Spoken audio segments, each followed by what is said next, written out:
Welcome to the All About You podcast. My name is Sheila and I am your host. In this podcast, I invite people to tell their stories of their travels, hobbies, and passions. These podcasts are also now available on my All About You YouTube channel. So if you have a story to tell, please contact me on allaboutyoupodcast@yahoo.com and let's tell your story. Welcome to the All About You podcast. And I'm continuing my conversation with Pierre, and this time we're off to Panama. So Pierre, welcome back to the podcast. Thank you, Sheila. I'm glad to be back. Panama.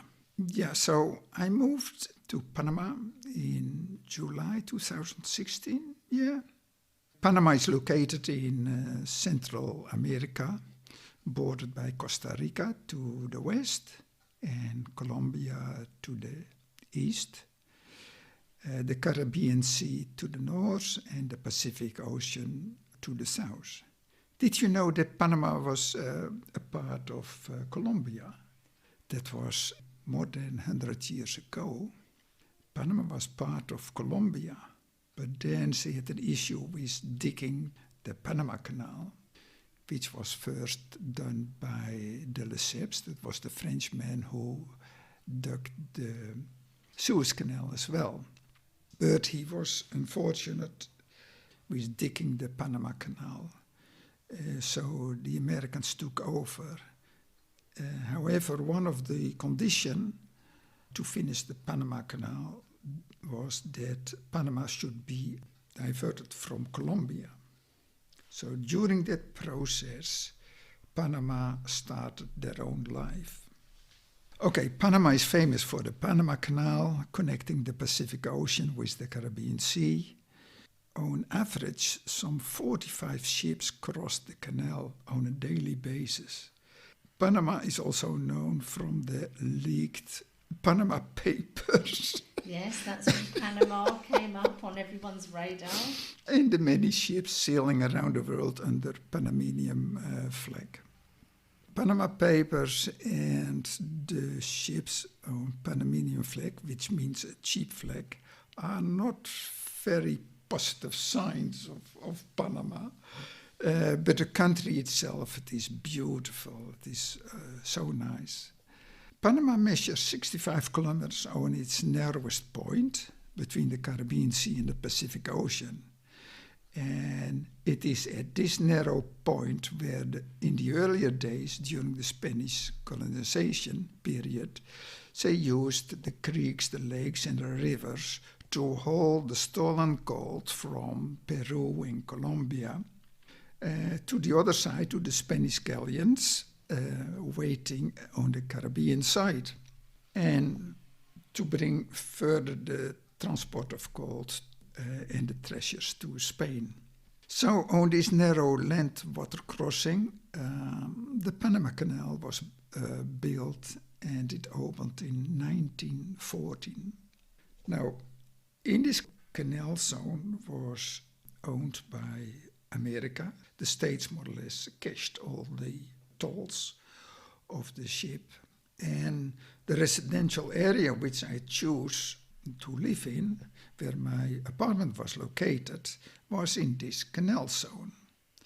It was an old USA military base established in 1929, and its function was to protect the Panama Canal.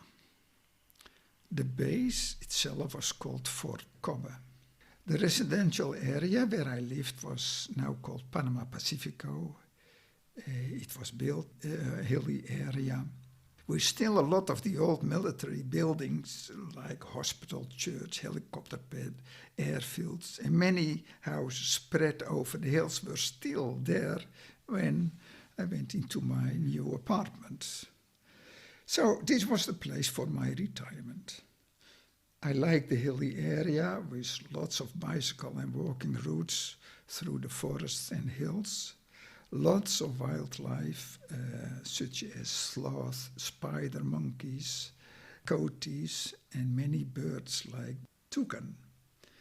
And during my daily walks of 10 kilometers, I usually encountered some of those animals. 75% of Panama is forested, and especially the western part, bordering with Costa Rica, is full with mountains, valleys and rivers. And many trips were made to the west, to the province Chiriquí, and especially near the town Bukit. A place with many coffee farms, wild rivers, and where the tallest volcano is, the Volcano Baru. The volcano is 3,474 meters high. And, of course, I had to climb this volcano. So I climbed that volcano once with a group of trekkers. And we started at 11 o'clock in the evening and reached the top of the following day at 6 o'clock in the morning. Just in time at sunrise to see on one side the Caribbean Sea, in the far distance, and on the other side the Pacific Ocean. However, soon after 6, it was all covered by the rising clouds, and of course, super cold. It was freezing cold. But the views must have been phenomenal after that climb. Yeah. Absolutely amazing. But it was tiring. It was tiring. We were in a group of about 12 climbers. It was very rough. You had to climb over boulders to come to the... And you were in your 60s then doing this? Oh, yes, yeah. I mean, that's amazing. Yeah. I mean, incredible experience, but to be able to climb that high in your 60s, I mean, you kept yourself incredibly fit with all the cycling in all the different countries. I must admit I was one of the eldest in the group. But you made it to the top. I made it to the top. Yeah. Oh, there is so much to see in Panama. I joined the Orchid Club, led by a professor who studied orchids. I didn't know that you could study orchids, but yeah.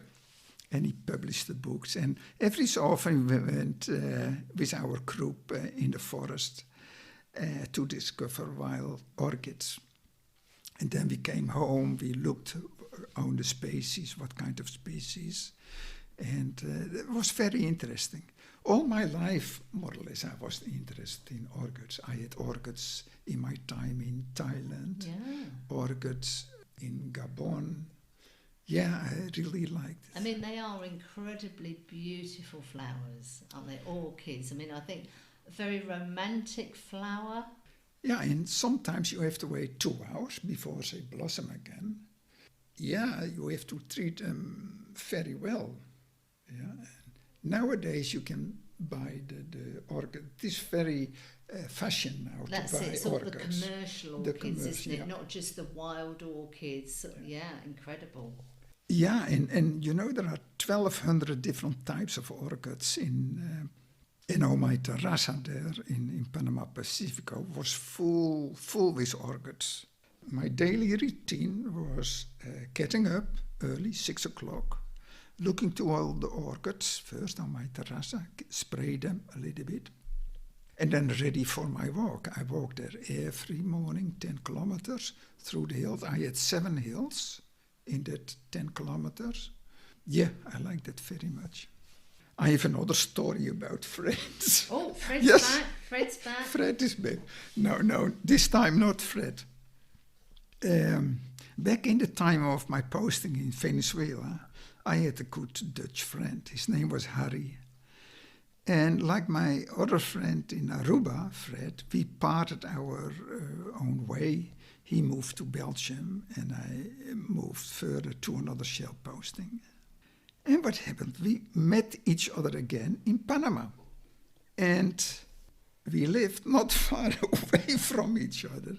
And every Sunday morning we made a bicycle trip of some 35, 40 kilometers. He visited me in Aruba when I still had my house in Aruba. But that was not all. Another good friend of mine, who I met in the Egypt time, where we went to many parties, was visiting me in Aruba. And not long after that, he and his wife moved to live in Panama Pacifico. he lived just around the corner of my apartment. So with Harry, I was cycling and visiting a Dutch group of men once a month. And with Evelyn, I was hiking and fishing. So you were doing very well. You were out with the boys and doing all these outdoor activities. Perfect. And there again is this coincidence. Well, also what was interesting in Panama Pacifico, it was a kind of duty-free zone. The old military airfield from the time that it was owned by the States Army, was now used as a cheap charter company. The charter company name was Wingo, and for just under $100, we could get trips to Cartagena in Colombia or to San Juan in Costa Rica. So quite regularly, I went on my bike to the airfield with only a backpack, and then I went for a few days to Cartagena in Colombia or a few days to Costa Rica. So you cycled to the airport on your bike, left the bike at the airport, and literally got on the plane with your backpack and just went for a couple of days. Yes. And it was very cool. That area was very secure.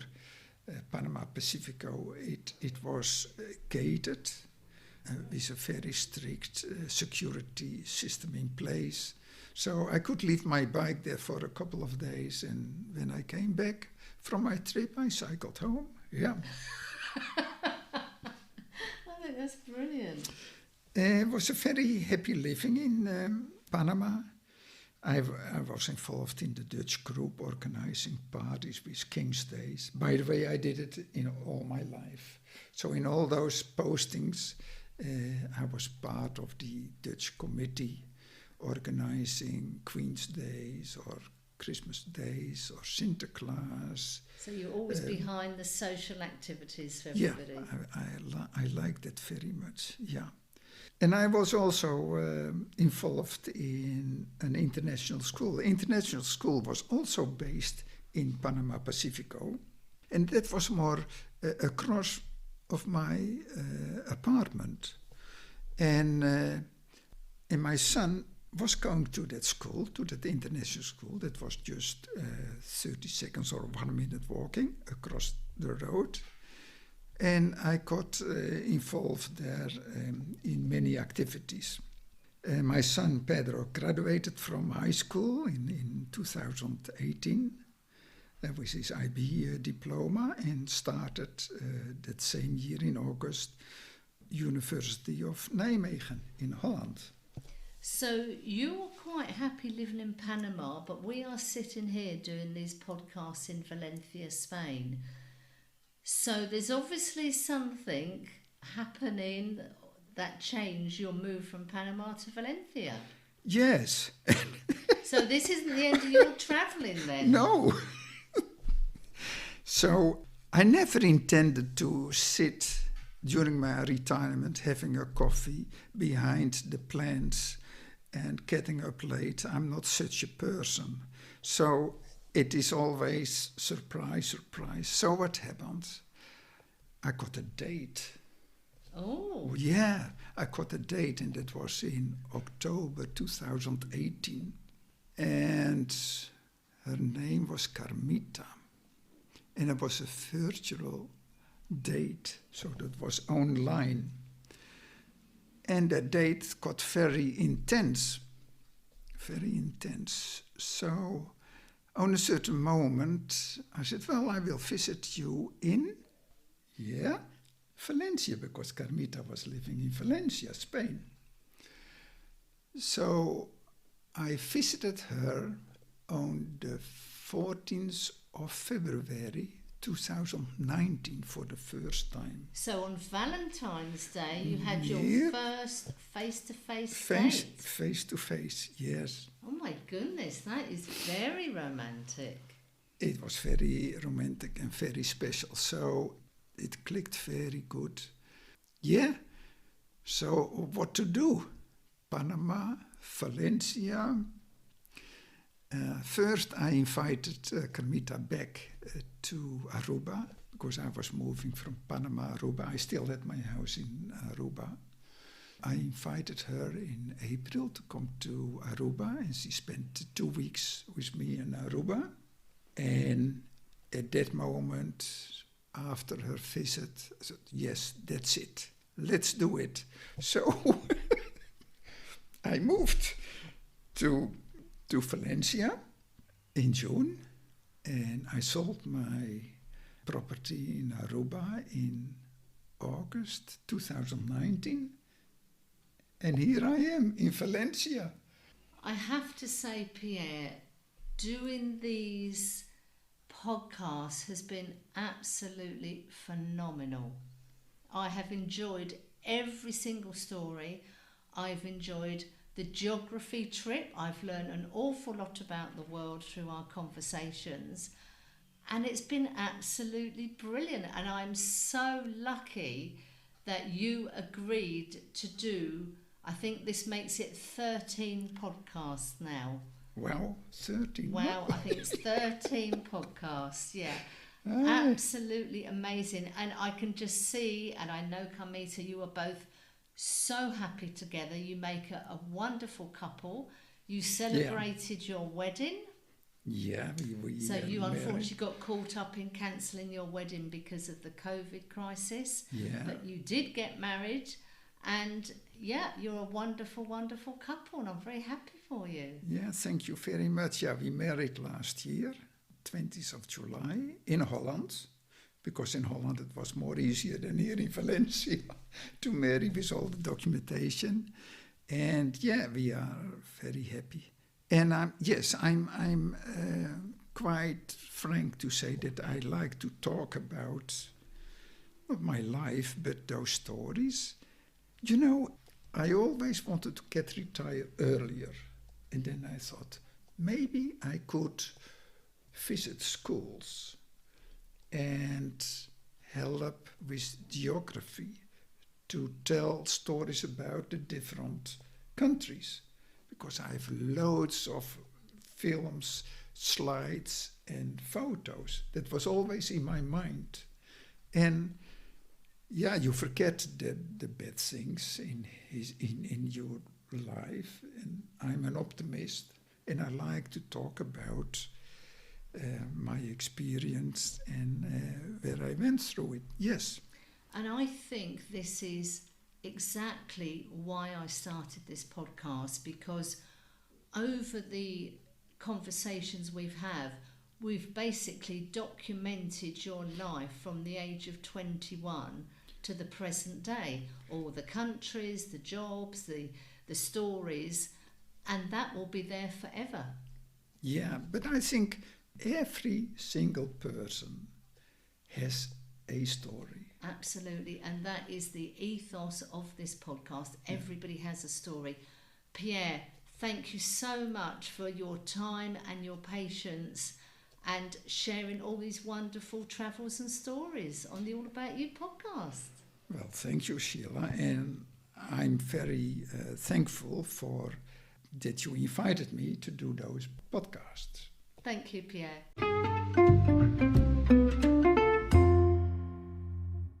I hope you enjoyed the conversation. Please subscribe on whatever platform you are using. It is free, and if you would like to tell your story, please contact me on allaboutyoupodcast@yahoo.com and let's tell your story.